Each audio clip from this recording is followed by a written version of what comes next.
We somehow believe that cities are for cars first. And most problems in cities are actually because of this one reason. So for me, the change and the communication, it has to be like cultural first. In most cities, we think change happens through plans and projects, but what if it actually begins with conversations? I was living in Montevideo and I was walking everywhere and I realized how it was so difficult to just walk safely. And I started drawing cartoons to reveal everyday life and absurdities that people had stopped questioning. So when you ask that question, it makes people very uncomfortable and there is like a lot of provocation, but it gets people talking and thinking, and this shakes them out and they start to see things. What inspired you to create StreetSmart? So StreetSmart began with this idea that the street outside your home, it governs so much of your life. Yet people have absolutely no say in how it's designed. So it's a very simple web app in which you take a photo of a street. So we kind of make an analysis on the photo.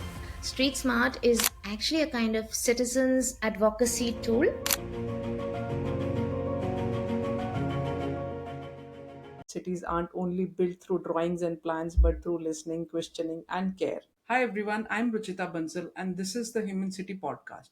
Today I'm speaking with Reena Mahajan, an architect and urban planner. She leads Studio Diversity and recently founded StreetSmart, a civic tech platform reimagining streets for livable, climate resilient cities. She's also part of Lab of Thought, a collective that questions how our cities function and challenges us to rethink the systems shaping urban life. Hi, Reena. Welcome to the Human City podcast. Thank you, Ruchita. It's a pleasure being here. Thank you. Reena, let's start with something you often talk about, communication as a bridge. So many good cities don't fail because they are bad. They fail because people never really connect with them. Do you think that real issue is that ideas maybe aren't explained clearly, or that people are just not being listened to enough? Right. I don't think that the problem is that the planning ideas aren't being communicated well. Communication is also not just about explaining, but it's also about listening and involving people in the process. So communication happens very much like one sided. And I think that in India, for example, when we talk about public transport or neighborhood plans, many times the non negotiables, they stay the same. Flyovers, this belief that when a city is growing, it automatically means more space for cars. And even today, in the 21st century, we are still building highways inside cities. We are completely destroying the urban fabric of even small scale Indian cities that have amazing neighborhood streets. Yes, communication matters, but I think we need to question what we're communicating. So I can give a very simple example. I was in Hyderabad recently and I had a chance to actually speak to somebody who was in a position of power in the transport mobility sector. And I asked him, in Hyderabad, you have amazing small neighborhood streets that are tree lined, and it's actually a very walkable city to begin with. Why are we building these highways and big roads and multi-lane roads? Why are we making it like Delhi? And he told me, I know we are making a mistake, but this is the demand. It's demand and supply.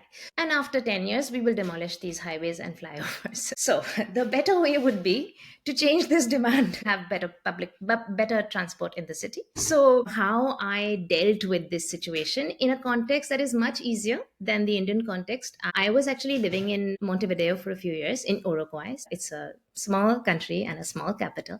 And I was walking everywhere with my small child and I realized how it was so difficult to just walk safely or comfortably with cars parked on the pavements. And I started drawing cartoons out of frustration. These provocative drawings and cartoons to reveal everyday life and reveal absurdities that people had stopped questioning. So I exposed these facts. So I showed in a city, the majority of people who use public transport are women. So in that city, I gave actual data. I showed the photos. Who's using up all of that space? The parked cars, who do they belong to? So this is upper class men, basically. So do we want to give like 80% of public space to just one section of society?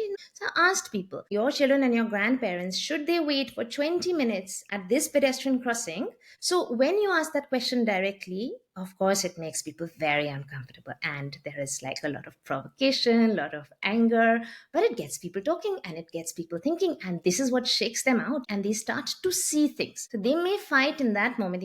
They may come up with some argument, but it's gone in there.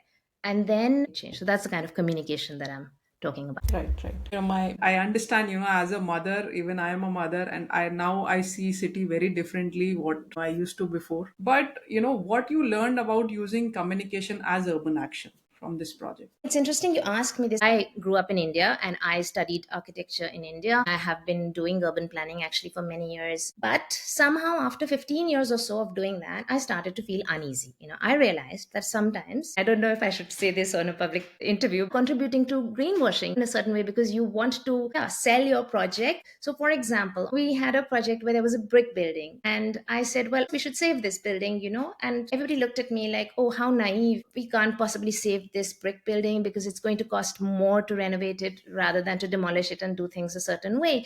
And so they just dismissed my idea. But you know that there's something not right in the project itself. These were not design problems. These were systemic problems. And when I realized I had very little say in changing that, the measure of being a good urban planner is not how well you can design, but how well you can move through the loopholes and how well you can work within the system to kind of cheat within the system.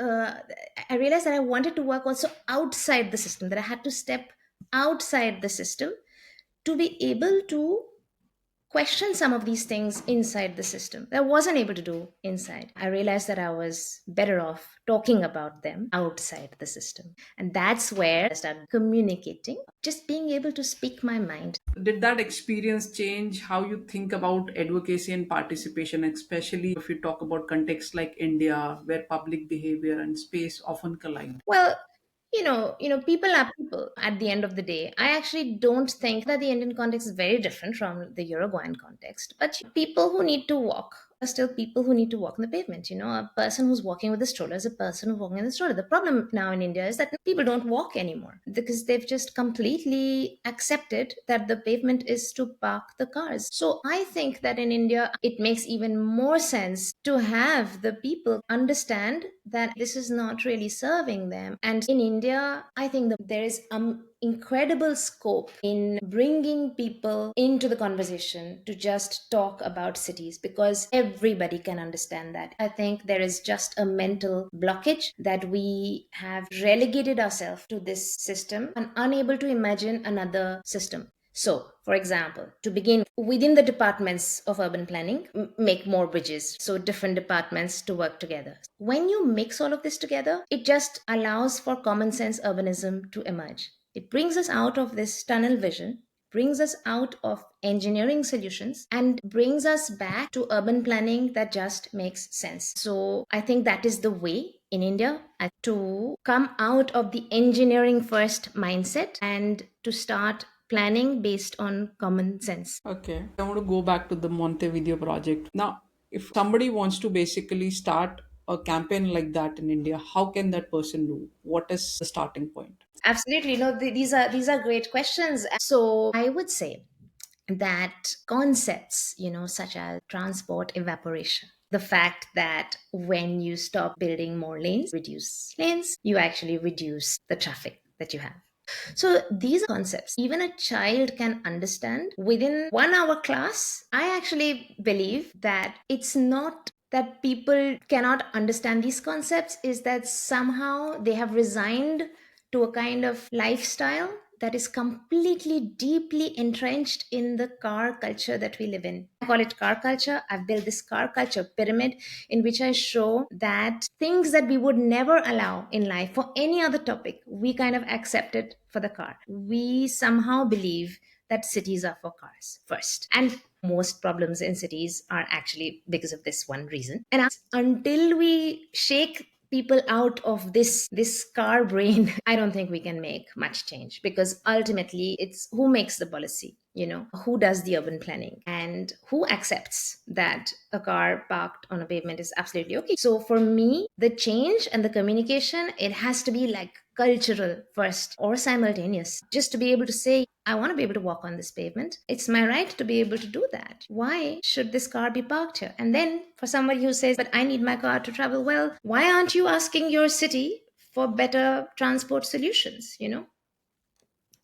So I think we really need to simply have these more and more conversations around people, young parents. What kind of life do you want? So I think that is the framing that we need to talk about. That's true because now Diwali is on the brink, and you can see or feel the pollution already. So now I want to talk to you about your project, the Street Smart. What inspired you to create Street Smart, and what problem does it aim to solve? So, Street Smart began with this idea that the street outside your home, it governs so much of your life, your freedom. It determines your health a lot more than you would think. And yet, people have absolutely no say in how it's designed. And I would like to actually change or at least question that. So, it's a very simple web app in which you take a photo of a street.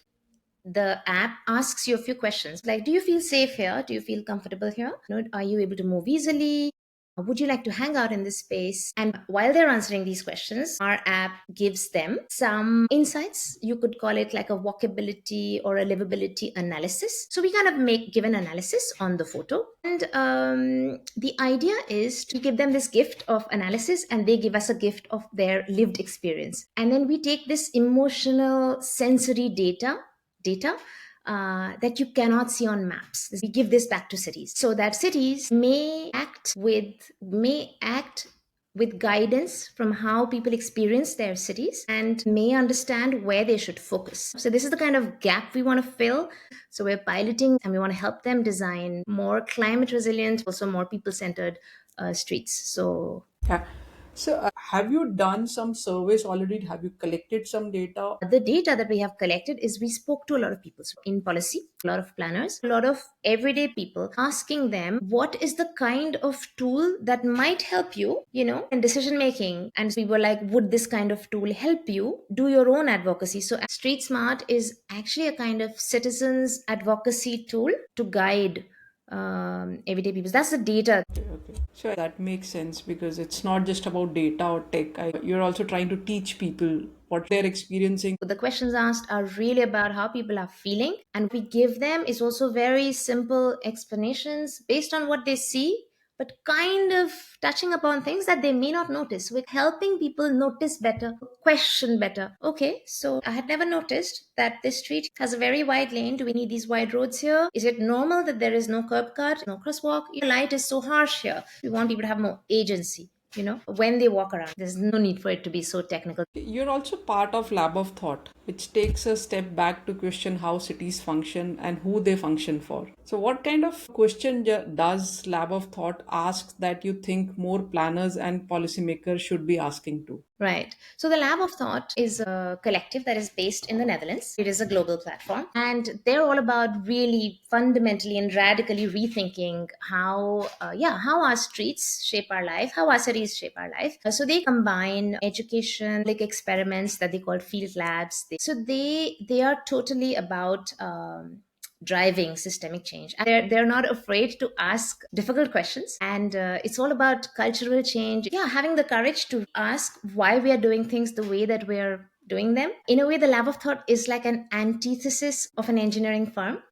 It asks these questions from a social sciences perspective. The lab also helps cities through all the resistance that they have to go through. Whenever there is a mobility scheme that is about reducing cars, reducing parking, and improving mobility for people, there's always pushback. So the Lab of Thought helps cities work through this resistance, because once they see how much better life is when you make cities and streets around people and not around cars, most people support these changes.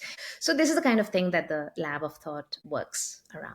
You moved from India to Paris. How's that really influenced you personally and professionally? So it's an interesting question because I grew up in India, and I honestly never questioned the fact that all the traffic and the long waits, the long journeys, wasting 2 hours every day in traffic. I just lived like that, thinking that was normal.